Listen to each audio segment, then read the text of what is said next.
2012 থেকে 2015-তে কাউন্ট করেন, সাকিব খানের চেয়ে বাপ্পির হিট বেশি। তুফান নিয়ে কতটা আমার ঘরের ছেলে, আমি কোনো স্টার বা কোনো আর্টিস্ট এনে সাকিব আছে, মিমি আছে, এদের উপরে ভরসা না, আমার ভরসা রাফির উপরে।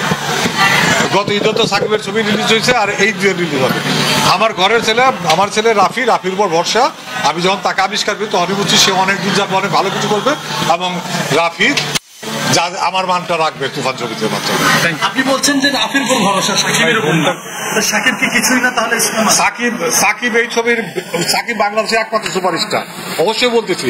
কিন্তু গত ঈদের ছবি রিলিজ হয়েছে, তার এই ইয়ার আগেও ছবি রিলিজ হয়েছে, আর তুফানও রিলিজ হবে। তুফানের সাথে কি ডিফারেন্স? আপনি তুফান নিয়ে কেন কথা বলছেন? আগে ছবি নিয়ে তো কথা বলেন নাই।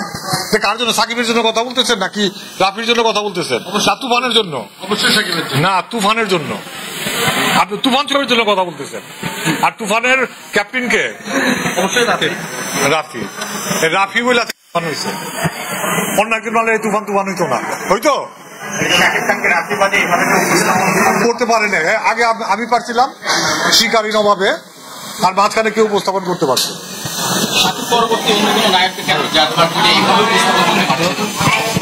অন্য নায়করা বেশি বুঝে, পণ্ডিত হয়ে যায়। একটা ছবি হিট হলে পণ্ডিত হয়ে যায়, বেশি বুঝে, ওভার স্মার্ট হয়ে যায়। They don't know. আজকে আমার একটা পোস্ট দিচ্ছি, যাদের পেজে ওটা দেখে নিয়েন। তারা প্যাকেজিং বুঝে না, তারা গল্প বুঝে না। নতুন যারা আমি নতুন দেখছি, তারা প্যাকেজিং বুঝে না। তারা মনে করছে যে আজিজ ভাই কম বুঝে, ওরা বেশি বুঝে। ওরা কোনো অ্যাডভাইস দেয় না, শুনে না। এবং সাকিব ডিস্ট্রিবিউশন বুঝে না, সাকিব প্যাকেজিং বুঝে, ডিস্ট্রিবিউশন বুঝে।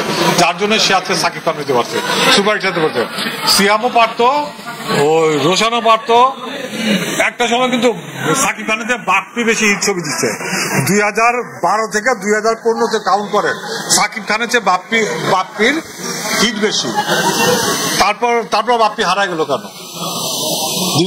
Depend on the packaging. সে বুঝে নেই তার কি প্যাকেজিং করা উচিত। আজিজ ভাই, এই প্রসঙ্গে সূত্র ধরে যারাই সরে যায় তারাই হারিয়ে যায়। They don't understand the packaging. যে প্যাকেজিংটা আমি বুঝতেছি, যে ডিস্ট্রিবিউশনটা আমি বুঝতেছি, এটা তারা বুঝতেছে না। তো বন্ধুরা, এই ভিডিওটি সম্পর্কে আপনাদের কি মতামত? অবশ্যই নিচের কমেন্ট বক্সটিতে আপনাদের মতামত জানাতে ভুলবেন না।